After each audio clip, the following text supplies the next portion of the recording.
là, comme c'est le Vendée littoral, donc là, je suis hors secteur. C'est tellement un plaisir de venir ici. Parce qu'elle est venue nous aider. Et elle est venue nous aider au bureau. Ah ouais. Ah oui. C'est ça qui est ça. Donc moi, oui, je suis Sophie Baribeau, membre de la coordination depuis 2011. Nadine est membre de la coordination avant moi, puisqu'elle faisait les animations scolaires. Et maintenant, elle est aux réseaux sociaux, c'est pour ça qu'elle enregistre tout.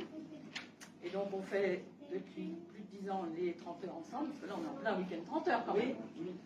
Et de temps en temps, on invite, enfin non, c'est eux qui s'invitent d'ailleurs, on invite des organisateurs de manifestations Téléthon à venir faire les 30 heures avec nous. C'est le cas de Jean-Pierre, de la Bretonnière La Claire, qui avait envie de faire les 30 heures avec nous, qui l'a fait il y a 2 ans, et qui revient. Donc on est une bonne équipe. C'est le cas de Jean-Claude, qui lui avait postulé il y a 2 ans, mais l'année dernière je l'ai oublié. Donc cette année, il a fait les 2 week-ends, le 2 et le 3 décembre, et celui-ci avec nous. Et puis il y a Philippe. Alors Philippe, c'est particulier, lui. Il a été organisateur, mais c'est le mari de Nadine, et il est notre chauffeur. Parce qu'il en faut un.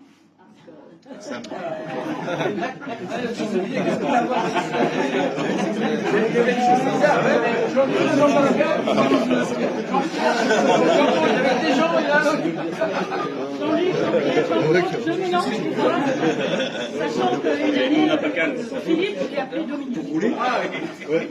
Bon, donc je vais commencer par vous dire qu'il y a un point commun entre le Festival de poupées et le Téléthon.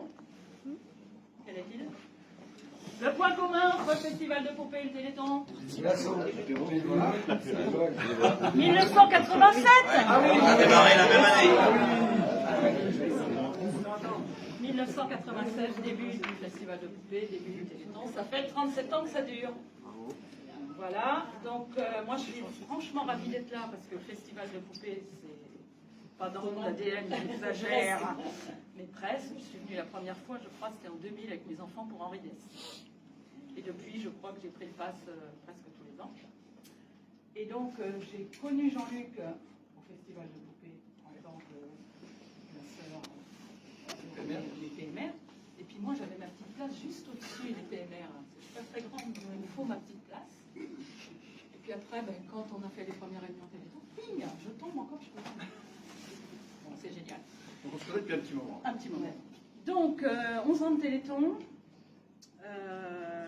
Laurence Thiénot-Herman, la présidente, a cité il y a quelques jours, pour nous encourager, les 5 ou 6 raisons qui font que ça doit continuer. Pourquoi il faut continuer Téléthon? Pourquoi il faut continuer à donner? D'abord, premièrement, vous me dites si je me trompe. Premièrement, la thérapie génique, ça marche. Vous l'avez dit, vous l'avez vu hier soir, le petit Jules, ça marche. Plus c'est détecté tôt, plus l'injection est faite dans les premières semaines de vie. Le gamin aujourd'hui court, monte les escaliers, etc. Sur les affiches du Téléthon cette année, c'est Ibrahima qui a aussi été traité à 2 ans. Il court aussi. Voilà. Sur les herbiers, on a la petite Eugénie Codel. Elle a été traitée plus tard parce que le traitement il est là que depuis 2020. Dit pour quelle maladie? Pour l'amyotrophie spinale, pardon. Merci. Ouais. Pour l'amyotrophie spinale. Donc ça marche. Ça marche pour ce cas-là, mais ça marche pour d'autres. Seulement 5% des maladies ont un traitement aujourd'hui. Ça veut dire qu'il en reste 95% qui n'ont pas de traitement. C'est parti. J'en fais pas. Et donc, pour ces 95% de maladies qui restent, c'est des programmes de recherche à mettre en place. Ça coûte cher. Il y a 200 programmes de recherche aujourd'hui, 1000 experts qui travaillent dessus, mais on pourrait aller beaucoup plus loin, puisque les maladies rares, c'est 6 à 8 000. Oui, ils ne sont même pas foutus de donner un chiffre exact, puisque On en découvre tous les jours. on en découvre tous les jours. Voilà, donc la thérapie génique, ça marche. Les programmes de recherche, il faut les lancer. Les essais cliniques, c'est obligatoire. Il faut passer par là, les essais cliniques. Il y en a 38 aujourd'hui pour 29 maladies. Les essais cliniques, c'est long, ça coûte aussi de l'argent. Sur les affiches du Téléthon, c'est Kelly qui est en essai clinique aujourd'hui pour la maladie de Crigler-Najjar. C'est la jaunisse, vous savez, du nourrisson qui normalement s'atténue les premiers jours, mais pour certains, il n'y a pas ce qu'il faut au niveau du foie, et ça continue. Voilà. Est-ce que j'en suis la thérapie clinique, ça marche. Les programmes de recherche, on y a encore de quoi faire. Les essais cliniques, voilà. Et l'aide de famille. Non, c'est mon dernier. Un truc important aussi, c'est recherche sur les maladies rares sert aussi aux maladies les plus fréquentes. Il y a des choses, des procédés qui ont été mis en place qui servent dans les cancers, pour les maladies du foie, des yeux, de la vision, plein de choses. Le vaccin Covid, il est venu d'un procédé ARN, là, des choses ARN, ça vient des recherches du téléphone. C'est pour ça qu'ils ont mis peu de temps à nous trouver ce petit vaccin qui va bien. Voilà. Et ensuite, il y a aussi les enfants qui attendent un diagnostic. Il y a des, sur la fiche, c'est Ivy, la petite Ivy qui a 4 ans, vous l'avez peut-être vu à la télé la fois. Elle a une myopathie, mais on ne sait pas laquelle. Donc pas de diagnostic, ça veut dire pas de programme de recherche qui peut se mettre en place, donc pas de traitement, etc. Donc pour tous ces gens-là qui attendent un traitement, qui attendent un diagnostic, il y a l'aide aux familles. Parce qu'en attendant le traitement, il faut bien que les familles vivent, que les malades surtout vivent le plus bien possible, quoi, le mieux possible. Et pour ça, il y a les services régionaux de l'AFM. 16 régions de France, 16 services régionaux, qui sont là pour aider les familles. C'est des experts, c'est de l'administratif qui vont vous aider à monter un dossier. Voilà. Donc, il y a tout ça. J'ai rien oublié, les gars? Non. Bon.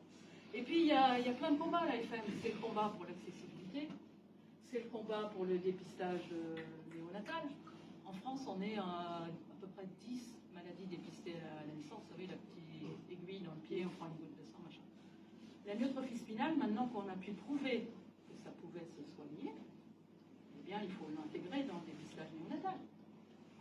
Attention, pas trop vite.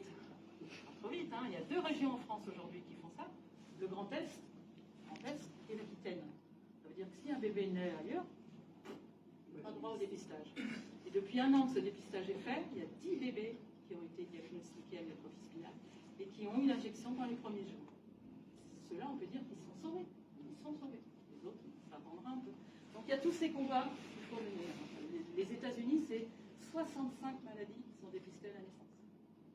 En France, on va arriver, je pense, à 20 bientôt. Enfin, on va rejoindre l'Italie, les Pays-Bas, etc. 65 aux États-Unis.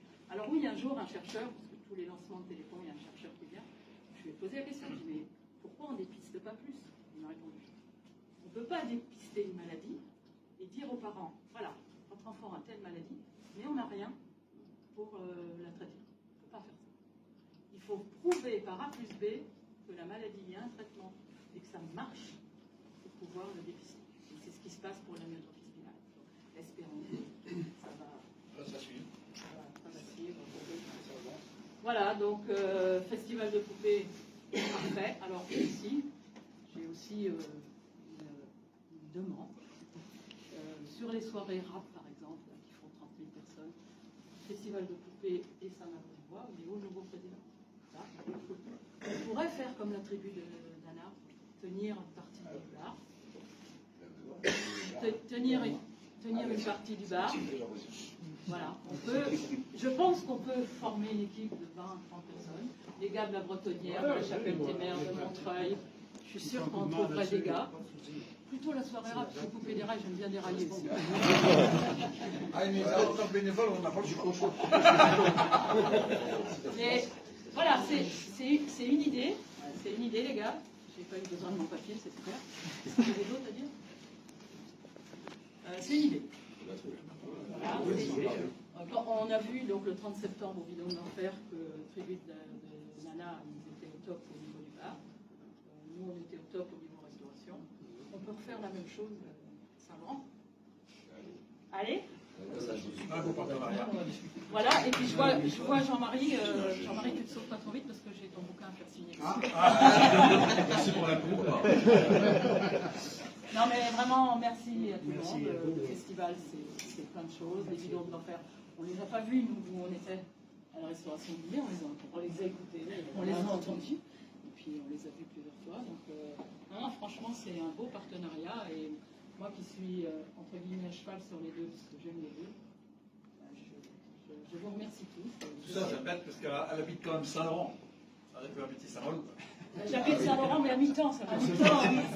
Je suis sur un sud bord des littorales. Personne n'est parfait. Et c'est vrai qu'habiter Saint-Laurent, le jour où il y a le truc là-bas à Saint-Laurent, c'est quand même pratique. L'année dernière, à Coupe des Rails, j'avais ma collègue qui me disait, t'es sûre que tu vas rentrer? Je dis, oui, je suis à pied, je vais y arriver. Bon, bravo. Merci. Bravo.